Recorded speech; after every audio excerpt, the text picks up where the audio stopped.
Hey, this is Cam with Blacktail Studio, and this week we are finally going to mix some color, make some dovetails the cheating way, and add a really nice high gloss finish to this black, walnut, and blue resin table. Stay tuned. 25 Pagman xQc. I suppose I forgot to mention that we will also be building a table in addition to all of that.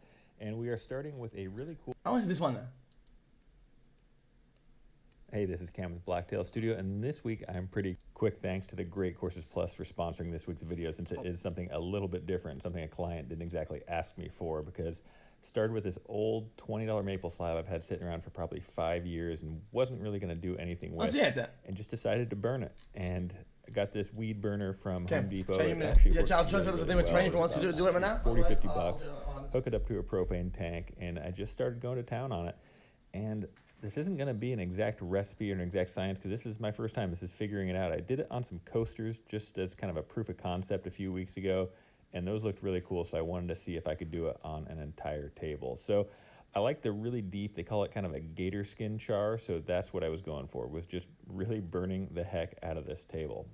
And I will say that the wood tends to warp a little bit as you burn it, so try to burn it an even amount on each side. So even setting up a timer would probably be helpful if I was going to do this again, to make sure that I kind of even out the burning from the front to the back. Believe it or not, the slab actually didn't really want to catch on fire, which is a good thing. We just wanted to char it. We didn't want to completely set it on fire, but I was still extra careful, hit it with the hose to cool it off after I was done charring it, just so it didn't keep smoldering through the night. And like I said, it did tend to warp a little bit, and there you can see that's pretty aggressive. But the cool thing is that you can actually bend it back. So the side that was bent down is on the bottom right now, and this is going to help bend it back by burning that pretty aggressively on the other side. And you'll see here in a second that as I continue to burn it, I put my level down, checked it, wasn't quite far enough, and so I just kept burning that top side, which was going to bend that bottom side back. The more time you spend here getting it as flat as you can is going to save you the most epoxy later, because we're basically going to completely encapsulate this slab. So if it's bent up an inch on one side, you're going to have the whole slab an inch thick, which we don't want. So what I'm doing here, building an epoxy mold, just like any epoxy table I would make. I actually have an entire video just on building these forms if you want a little bit more thorough explanation. But I'm just using fast dry caulk, melamine, and then making sure to hit it with some mold release spray in the end. Before I put it in my mold, I wanted to seal up the bottom side really well, and I'm using a deep pour epoxy, and I'll put a link to my favorite deep pour epoxy in the description below, which actually isn't the epoxy I was using here. This was just some old stuff I had laying around. So if you're going to buy some stuff just for this project, go with the stuff I'll put in the link in the video description below. And I will say, don't pool it on here. I actually got a little bit thick in some areas as I was sealing it up, and I'll show you why you don't want to do that later. But for now, just put as much as will soak in, but not really saturate and stand on top of the epoxy. Just kind of brush it in, let it stabilize that charred wood, and that will be good enough for now. I built my form about a ½ inch bigger on the length and the width than this table is going to be, because I want to have about a =1/4 inch buffer all the way around the perimeter, and that's going to give us that clear epoxy look even on the edges, not just the top. One thing I didn't mention is make sure the wood is good and dry if you did hose it off, because you do not want to be pouring epoxy over wet wood. You would have tons of problems. I would actually be really curious to see what would happen, but I know it wouldn't be good. So make sure your wood is perfectly dry.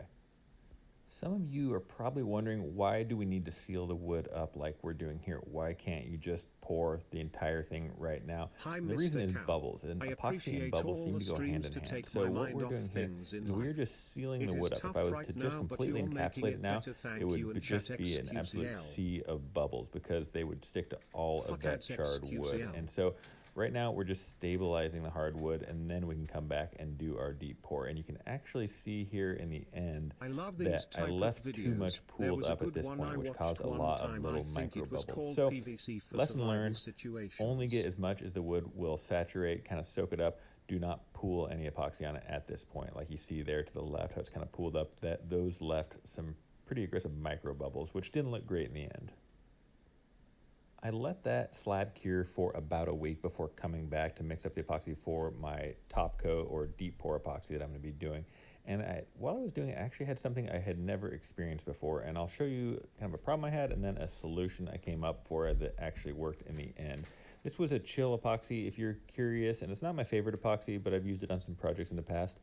But you can see here, there was just all this debris floating in it. And I'd never seen it, didn't know what to do with it. But I did know in the past, heat fixes a lot of problems with epoxy. So warmed up a bath, got it really hot to see if it would actually kind of melt, because I've seen crystallization, kind of these sugary deposits in epoxy. And believe it or not, got it up to about 100 degrees and it all went away and it was crystal clear. So if you experience something like this, try warming up the epoxy and that usually works.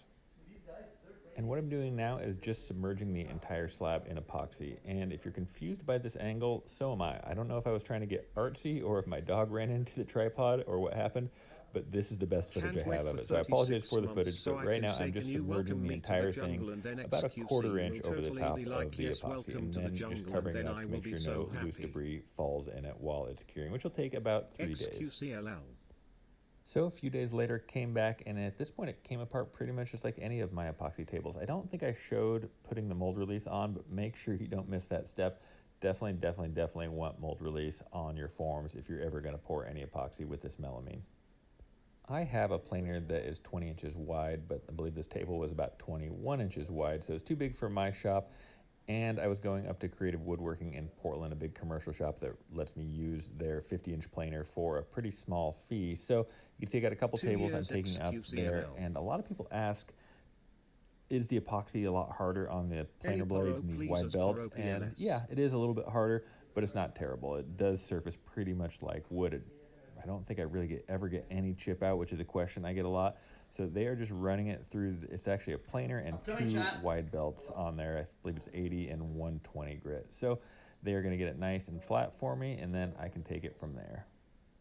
I know I talk about a lot of random tools, a lot of random products that probably isn't exactly clear to everybody. Some of the epoxies I use aren't a traditional epoxy. A wide belt sander isn't something everybody has seen. So if something isn't clear, please don't hesitate to ask me in the comments below, because if you look at my past videos, you realize I respond to basically 100% of all the questions and comments in there. The only thing I ask is that if you like this video, if you learned something from it, if you enjoyed watching it, please just hit that subscribe button, that little bell up in the corner right now, and that will help me keep making more content just like this. You can see there the track saw is a great tool, but even it has its limits, and I actually completely clogged it up with these epoxy shavings, which is kind of a nightmare dealing with epoxy, working with this type of stuff, but it is part of the process. So it's harder on the sandpaper, it's harder on the planer blades, it's harder on the saw blades, it clogs everything up. But if you want to do something really different, this is just kind of the cost of operation. I don't know about you, but I struggled with sandpaper storage for a long time. So I found these bins. They're not even actually made for sandpaper, but I got them on Amazon. They're not too expensive, and I will add a link in the video description below, along with all the tools and products I used or products I recommend for doing a project like this. I took a lot of time sanding this up to 320 grit before moving on to my tabletop epoxy. I'm using a tabletop epoxy by Better Boat. Super clear, super hard resin, but it is not a deep pour. Don't try to seal your slab with this. This is going to be just for our top coat. And here's a little tip that I didn't do on my first coat that you should do on all your coats. It's really thick, and so warm it up in that warm water bath, and that's going to make it self-level, thin it out a little bit, and really give you a much nicer finish. I don't like these tables. I don't think they're fun to look at or have. First pour, I made a few mistakes, and the first mistake I made was not using that warm water bath, which caused the epoxy to be a little thicker, which actually made more bubbles, which is why it looks so white there, which isn't a big deal. I was able to pop them with a torch pretty easily, but it made it a little bit thicker. So in the end, after it cured, it didn't level super well, and my next pour after this went much better, but lesson learned on this first pour. Since my shop is so dusty, I had to come up with a way to cover it. And this, again, was not the best idea I've ever had. Still got a lot of dust in there. You can see it didn't level super well. But I don't think it's been either. It's going to go much better. So sanding it back down a little bit, using just 400 grit here to get the tops a little bit more level. Microfiber towel, wipe it clean, make sure it's nice and dust free. Another tip I learned is warming your piece up. And you don't want the epoxy directly exposed to the sun, so I put a trash bag over it to warm it up out in the sun, and this is going to help thin that epoxy out and help it really level and be just a nice flat top coat, unlike that last coat. And you can see this time I'm using an epoxy spreader, which is actually just a notched trowel like they used for applying mastic to the back of tiles. And you'll see here a much better top coat. Super flat, super clear. Really happy with how this turned out here. And those less fortunate may be in the third Skill issue. Here.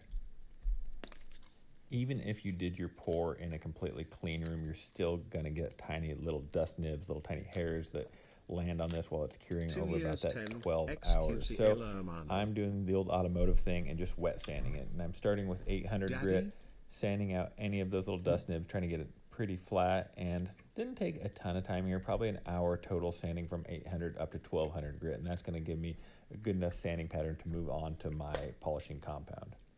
I should mention I am not an automotive guy. I'm not a professional at cutting and buffing like this, so don't take this part of the video as an absolute end-all tutorial on how to. I'm giving the looks a chance, but I'm telling you, this is not my style. Well, for me overall, I was pretty happy with my effort, but again, I don't like wood epoxy mix-ups, tables. I didn't do the kind of a gimmick. The grits I used was 800, then 1,000, and then ended with 1,200, and that gives me the finish you see here, just a kind of a smooth, frosted, foggy look, and this is going to enable us I like to a use nice, our 3M perfected compound. A nice, good leveled out slab of a good wood. I'm using a fourth one, which is doesn't chip or break. So a good solid wood, modernized with a nice, cool, like artistic not a pro, but I can make things look pretty shiny. And this was after the heavy cut, so start to bring some gloss in there. Not great yet, but we will get it a little bit shinier. And that's what I like. This is the stage 1, which is the one I probably spend the most time with. The step 1 of the 3M Perfect It. So after step 1, you get a really. Well, I just think it looks Batman. That's all. It's not quite perfect, but we can get it a little bit shinier. The step 2 that I did here gets a really high gloss, and I actually can't really tell the difference between step 3 and step 2. So I've heard some people say that going beyond step 2 isn't really necessary, but a table like this, we're going to need some kind of unique legs, and I am doing something I've never done before, and I'm just burning some wood legs. And since this was kind of a spec piece, something I'm doing just for fun, I ordered these legs on Amazon for like, I can't remember, like 25 bucks, something cheap, and just charred them. And I'm not going to do the same epoxy gloss. I'm going to leave it a more natural char for a little bit of contrast with the top. Wait, what? If you decide to do something similar to this, remember that the legs can bow just like the top does, so try to burn an even amount on all sides, or you can actually warp those legs. And to finish them, I'm just using the Osmo 3043 and brushing it in, then I'm going to kind of wipe off any excess. And this is just going to stabilize that char, so if you grab it, it doesn't get your hands charcoaly, but still gives you that cool wood charred texture. I'm using a very DIY friendly mount for this, so some inspiration of what you could do if you want to make a similar table. And I haven't addressed that burnt spot in the front right corner, which was actually a mistake. That wood was kind of warped and twisted up, and so when I planed it down, it exposed some wood. I just think it's tacky. I actually ended up loving it. It was one of my favorite parts of the table. So if I did another one of these tables, I might try to induce more of that warping, more natural wood, so you could see it float into the char. But I'd like to know what you guys think. If you think that looks awful, my wife actually hates that spot, but I think it's pretty cool. So let me know if you like the contrast, really or if I should have done it more consistent and all char all the way across. Unlucky. I'd also like to hear from you guys on what I should do next with this burnt. Hey, this is Cam with Black. I mean, even this, like, I don't. Or a marble, and I personally I don't know. This look because it's just to me it feels tacky. Like this, it's just a really unique, really new, modern finish. But you get to see all the grain, all the color of the wood, keeps it very natural looking, and the feel of it is just amazing because you don't feel that clear plasticky coat. You still actually feel the wood grain. Unless you have a really, really good concept with colors in your room. Photograph or video. I feel like the middle of the room, like it's not the place to like have like a color highlights on it in a room. It's just my take. It is what it is. I did set up the photography backdrop, and I used my old. The other reason is nice, dude, is like if it's like a lobby fucking a room, right? And there's like a fucking something in the middle, like a flower pot. It's in the middle of the room, right? But to actually use it, I don't know. It seems kind of not bad. a method I invented, but it is a technique that I use, and it starts with a black backdrop like this. Then I take a flashlight, turn all the lights off. It has to be more decorative for sure. On how I shoot my tables, and it creates a pretty cool effect. It's not quite as nice as the natural light, but it does enable. Find tacky something. It just, dude. I don't want you getting mauled. It just. You know, so I think it's pretty cool, but I also took some photos on a white backdrop. It's DIY, but it looks like some, which ones like DIY, like Facebook Marketplace item you pick up. It's just the same way it looks to me, man. It looks tacky, brother. I don't know what to tell you. What are you getting mad at? What are you getting at me for? What are you getting mad at me for? I think it's bad. I think it's bad.